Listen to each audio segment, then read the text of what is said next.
Welcome to Saving Us, where we discuss relationships in marriage, family, and beyond. Relationships are hard work and should be a priority. These discussions are here to help you navigate the waters of insecurity and frustration and hopefully guide you to a place of peaceful fulfillment in your own relationships.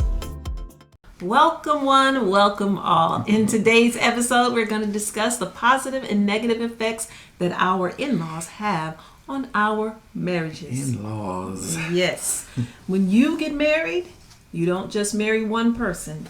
You marry a whole tribe of people. Not just that other person's nuclear family, but all of their extended family and really their friends, their social group You're as married well. into a family. Yeah, whole family. Yeah. So when you have in-law problems, you also have marriage problems. Right. Yep, that is true. So today we're going to try to navigate some of those issues. I would just say too, before you even get into it, is I think you had the similar experience. I mean, or thought. A lot of times you hear people talking about their in-laws and how I dislike my in-laws, and they make a lot of jokes about that. Yeah. And it just hasn't been my experience. No, me neither. It's not my experience, and I don't really know anybody who does not like their parents-in-law. I know. So, I'm sure there's people going, "Oh, I'm the one. Let me let you know." I do think it's more common that in-laws are more positive than negative. More common. Yeah. Yes. Okay. I hope so. Yeah, maybe I'm being optimistic, but I think so. I would hope so. I think so. I don't know. It's a good question. Mm-hmm. So let's get into it. Yeah. What are some negatives? We're going to start off negative so we can end on a positive note. That is so a good some thing. negatives that in-laws bring into a marriage could be, and this is good for all of us soon-to-be empty nesters who have children who may be getting married soon, to think about, because hopefully we'll be in-laws one day. Oh, yes. Well, we don't want to be negative in-laws. There's going to have to be a whole lot of prayer with our children. But anyway, yes. Yeah, so negatives first. Yeah. Negatives with in-laws. I think that nosy. Being too nosy. They could be too nosy, yeah. In your business. Mm-hmm. I think it's unrealistic to think that your in-laws will not be in your business at all. I mean, I think because they love their children, right? So they're going to want to know what's going on with them, right? So yeah. Right, but with that, they can kind of go overboard. We all know, they want to know too much about what's going on. Yes. And then you, as a spouse, have to be aware that you shouldn't tell them too many details. Right. About your relationship. That is true. Because if it's something negative between you and your spouse, that's going to make your parents worry. Right. So yeah. You shouldn't do that. Right. Now, if you're talking to your in-law about your spouse, like if I'm talking to your mother or your father about what's going on with you, I think that's a little different because they have insight maybe that I don't have about, if you're moody or, if you're going through something, maybe they can give me advice on how to deal with you or how to, help you through a certain situation. Right. But if it's, just you complaining. Right. There you go. Then you don't want to do that.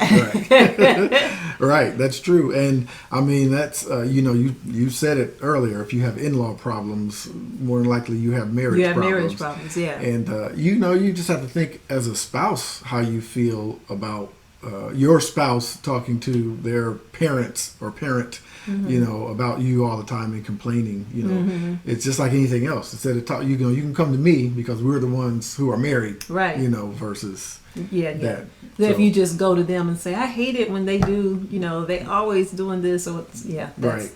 Yeah, that's just a recipe for a lot of conflict, right, to come up in the marriage. And I think if you have an in-law could. I know we're not talking about this in this episode, but an in-law could respond to that by saying, "Well, you need to go talk to your husband." Yeah, right. That was you need to smart. go talk to your wife. Right. I mean, they'll listen. They're your parents, right? But teach you how to go in and deal with whatever's going on. Right, type of thing. Yeah, that's a wise in-law. Yeah, right. I think so too. And they could be nosy, and we're talking about negatives. They could be nosy in a lot of ways. I mean, money. Yeah. They could want to.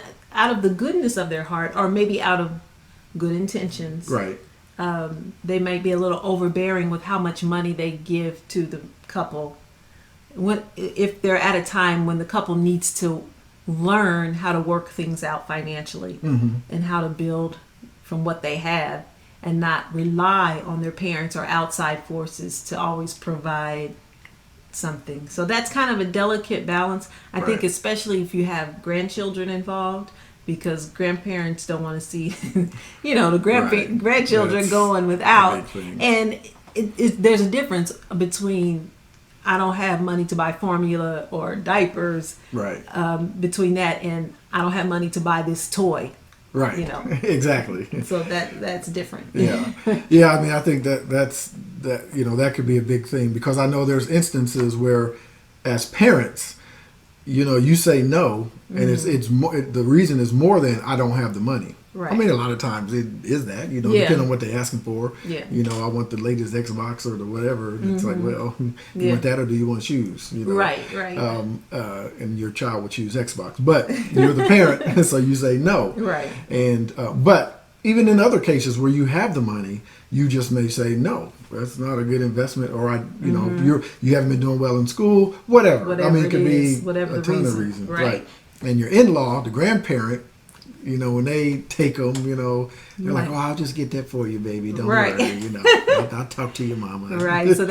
So they can overstep the boundary there, being with money. And sometimes a parent, an in-law, can, if they feel like they're providing for your household, then they feel like they can say how you run your household, because there was an old saying, whoever has the gold rules. Right. So if they're providing, they feel like they have a say-so, and you're going to do what I say. So that's a little manipulation. So you can get into that. Yep. That's definitely so a negative that's a negative. You don't want to do that. So be aware, in-laws or potential in-laws. Don't be that. Don't be that kind of in-law. Yes, please don't. Sometimes our in-laws can give us advice that we did not ask for. Yes, a little thing we call unsolicited advice. Which I know we can talk about, and that could be flipped to be positive as well. But in the negative realm, there comes a point. You were talking, I think, a little bit ago about we're trying to grow together. Yeah. And so we appreciate the advice, but at the same time, there are some things you do need to figure out, on your own, that you want to grow through. Right. Not just go through, but you want to grow through. Yeah, together. And you get, they always have an opinion. Yeah. And they've been there before. They've been married. They've been whatever the case may be. Right. They've raised kids at least, or a kid at the very least. And so, they would have some insight. Right. But just the unsolicited advice all the time, it's kind of like, well, we can't live our own lives. Right. That's kind of what it makes you feel like. Just have to think of your teenagers.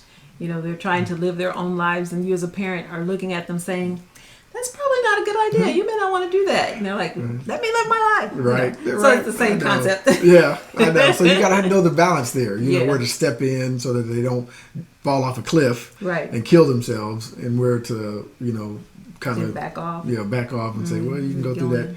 And advice about your kids, I think, is a big thing. Yes. Advice about anything, but especially giving unsolicited advice about how you should raise your children. You shouldn't let her do that, or don't let her talk to you that way, or don't. Or he's just, let him go. It's okay. And you want to discipline or whatever. I think I remember one time my grandfather was at our house, and one of the kids, I think it was Michael David, was eating, and I didn't make him eat everything on the plate or something. Oh, my grandfather was like, what is wrong with you? Right.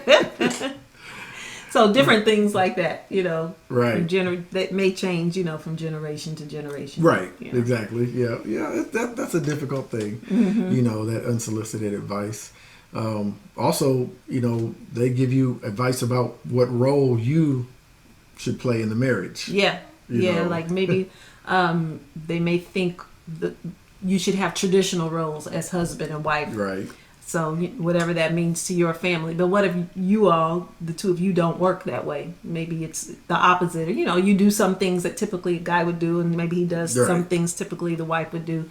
They might not like that and always let you know their opinion, their opinion about it. But the bottom line is they don't live at your house most of the time. I guess sometimes they do, but most of the time they don't live. You know what? With that thought, we have neighbors who have generations in their home. Yes. And they're Indian people. And they seem to get along wonderfully well. Yeah. And I hear that about other cultures too, Asian cultures and Hispanic cultures, where generations of families live together. They seem to do it really well. Yeah. What is it about Americans that we don't seem to do that well? Yeah, I don't know. I don't know either. I don't know if it's the independence, if it's the you can't tell me what to do. I don't know. It's why that is, and why it seems like we do want to discard the wisdom of the aged in American culture. Why don't we hold that in higher respect, I guess, with more respect? It seems like other cultures do. Yeah. I don't know. That's a good question. That is a good question. Yeah, I don't know. Maybe that's just our culture, I guess. I don't know.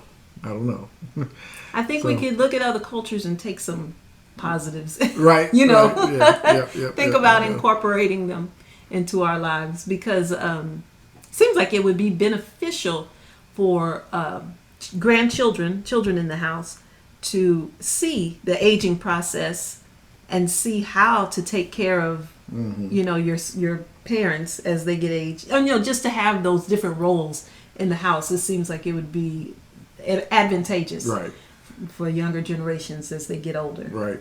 I think that could take some time, because I think it's taken time to get us where we are today with American quote unquote culture of what you're talking about. And so, because everybody would have to know how to navigate that. I think the couple would, the married couple would have to know how to receive that without being offended, but also the in-laws would have to know how far to go. Right. Maybe they've just, other cultures have mastered that, I guess. Maybe I don't know. Because they see it, every day. I mean, because it goes down from generation to generation. Right. Maybe they do. Yeah. I don't know. That's interesting. One other thing too, along those lines. I mean, that's a positive thing you're talking about, and but when you look at the negative side, or the negative things that can be brought about in an in-law relationship. I knew a couple where the wife grew up in a house where her dad, I think she was the only girl. Okay. So her dad, he was one of these fix-it guys. He could repair the car. He could change the whatever, and all that kind of stuff in the house. He could put, a new door on. And so she learned some of that stuff. Yeah. Maybe not everything, but she learned a lot of that stuff. One of the things was she knew how to change she knew how to reset the fuse in a gas furnace. Okay. So she could pull off the thing, go behind the filter and all that, and and reset the fuse. And the guy came from a house where his dad was like a salesman. Nothing against salesmen. But that's just the reality of their situation. Right. But he plus he was so busy that if he needed something, he just hired somebody. Right. So he never was able to show his son, how to turn a wrench and do all this kind of stuff. So his son didn't know that. Right. So in their house, they, that's what happened. When there was something like that came up, she knew how to do it. Yeah. But his parents were always like, well, you're supposed to be the man. How come you letting her do this and that? It's kind of like what you were saying. They're not behind. They don't live with them. So they're not behind their closed doors. Right. And so with that, trying to live up to expectations of your in-laws, can be a negative thing. When you just look at them and you're trying to live up to what they expect you to be. Yeah. That can cost you, because you could be breaking stuff. Just that particular situation. You could be breaking stuff trying to prove you can fix it. You know you can't fix it. Right. You're in there causing gas explosions. Yeah. And if that's important to you, then you can learn.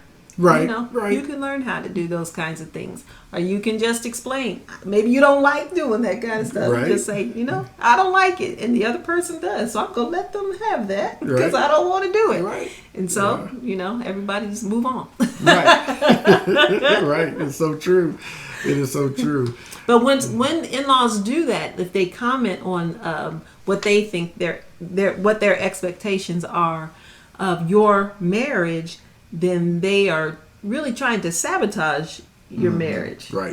Because Yes. they're picking out all the things that they think are wrong with it, which will make you more aware of things that are wrong, either with yourself or with your spouse. Right. Yeah. And that's never good for a marriage. Right. So we don't want that to happen. We don't want that. We don't want that. Some other things to think about are having needy in-laws. Yeah. Now, we don't mean needy like sickly in-laws or something's broken in the house and they need help Right. So you gotta fixing. go over and That kind of thing. But maybe they don't have much of a social life. The in-laws don't have. That's a good point. If they're single or married, maybe they there's just the two of them and they don't have a group of friends because you've been their friend, or maybe they have a lot of kids and their kids were their whole life. Right. So then all their kids are married and they don't know how to have a life outside of their kids. So they're always coming over, or they're always expecting you to come back home Right. for everything. Yes. That can be hard, because because there are two of you. You have two sets of families to have to see at holidays and whatever, Right. Yes, we But know your about that. maybe one set is like, no, you need to be here every Christmas and Yeah, every Thanksgiving and Thanksgiving. every Easter, and you have to go to my church on Mother's Day and on Father's Day, and all the holidays for the barbecues. No, you have to come over here. Right.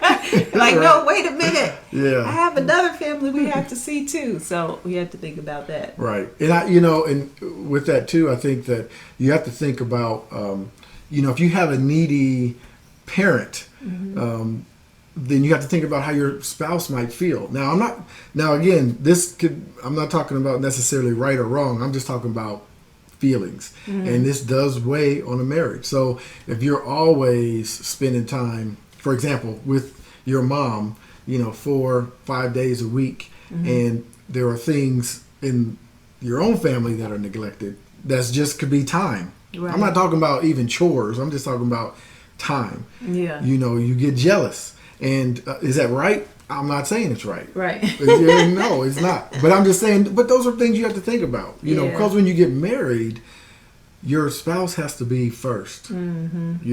Spouse has to be first. And but it's back to what you're saying. Now listen, if your in-laws are, if they're sickly, if they're on oxygen or something, they have legitimate about to die. needs. You Do need not to, forsake no, your parents. No, for you any, can't do that at all. You cannot at do all. that. Right. Yeah. But I'm just saying, that could weigh on it. Yeah. That could weigh on it. You have to. Yeah, I guess there's a balance, a delicate balance you have to make as a spouse. How much time to spend away. But your other spouse needs to understand. Right. Hopefully they're mature enough to. And hopefully they would help. Well, they're with their mom. Right. Or their dad. What. Right. It's a balance. You're right. And hopefully they would help you. Hopefully. You would think. Yeah, you would think. Or just get over themselves and live like, no. Right. Oh, Lord. Oh, gosh. Okay, let's move on to some positives. Positives Yes. of being a mother-in-law, because this is the kind of mother-in-law I plan to be. Uh-oh, here we a go. Positive Here we one. go. Okay. A positive mother-in-law, huh? Yes. You're not going to be, you're not going to give some unsolicited advice? I hope not. Well, we'll see. Do I give unsolicited advice now? I don't think I I don't think you do. I don't have that much opportunity to anyway. Yeah.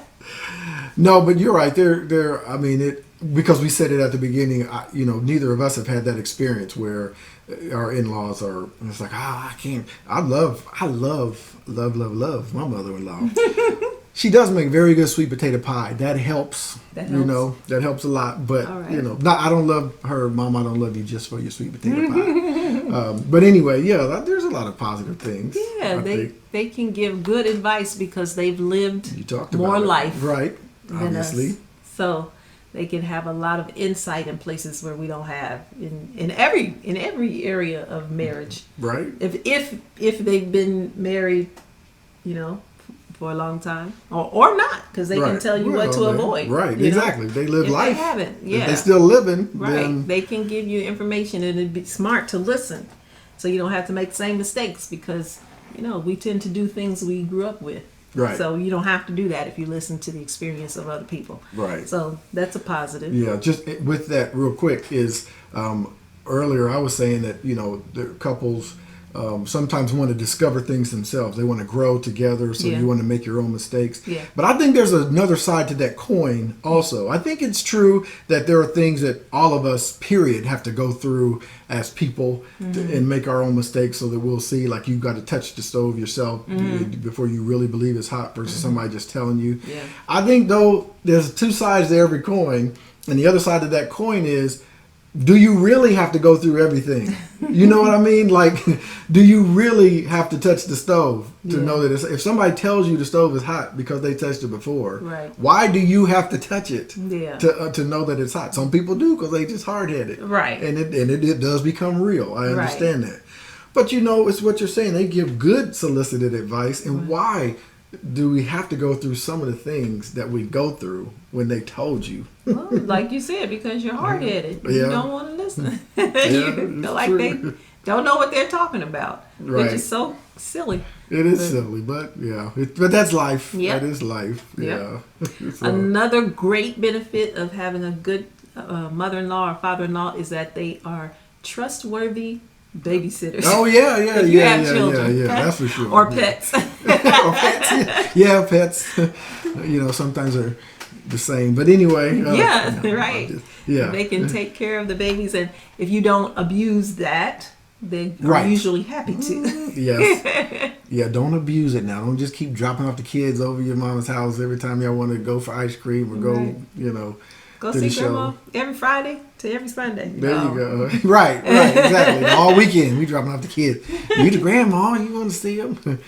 But that's true. They are trustworthy, and typically, now obviously every situation is different. We know that, but usually grandparents want to see their grandchildren at some point. Oh, yeah. Often, so they're I need to see them grandbabies. Right. So we're gonna bring them over. So right. Because you want to have good experiences with your grandchildren. Right. So you need to see them and spend time. Right. So that's a good advantage. Yeah. Yeah. For sure. I think another one is that your in-laws can serve as inspiration for you to do your best, to be the best person. I think a lot of people don't think about that, but that is true. Yeah. Mm-hmm. Just like for some people, having kids is their inspiration to be their best. But I think, especially because I'm very traditional, but I think especially for the spouse, to want to impress his father-in-law or mother-in-law, right? Inspires him to be more ambitious, right, in his goals. Yeah, and I think with that, people would look at that and say, well, you don't have to live up to somebody else's expectations, not even your spouse or not. And that's true. I get that. But I understand what you're saying, because I was that way with, your dad. We formed a relationship, and I wanted him to feel like he made a good decision in giving me your hand in marriage, if you will, just to say that he's comfortable, to make him proud, that his daughter married somebody who was going to take care of her. So absolutely, your in-laws can be an inspiration that way, if you look at it that way. I think so. So there's a lot of positive things. I think there are a lot of positive things. Anytime your family grows, it's a positive thing. I think. Well, at least it can be. It should be. It should be a positive thing. Anytime your family grows. So as future in-laws, we hope want to keep all of those things in mind, so that we don't have to be negative in-laws. We can be positive influences in the family, and our hearts can open up and expand and grow and just learn how to love more and in different ways and different people. Yep, that is true. Yep. So Well, that's all we have about our experience with in-laws. Yeah, we know it's different for everybody. It is different for everybody because everybody's situation is different, Yeah, right? it's true. But ultimately, your marriage will be what you make That's it, not true. what Bottom your line. in-laws make it, but what you make it. So, in spite of what everybody else says, you two can make your marriage work the way you want it to work. That's right. All That's right. it. So that's our take on saving us for this episode. If you enjoyed what you heard and you want to save the relationships in your life, click the subscribe button below and share this podcast with a friend. All right. Bless you. Bye.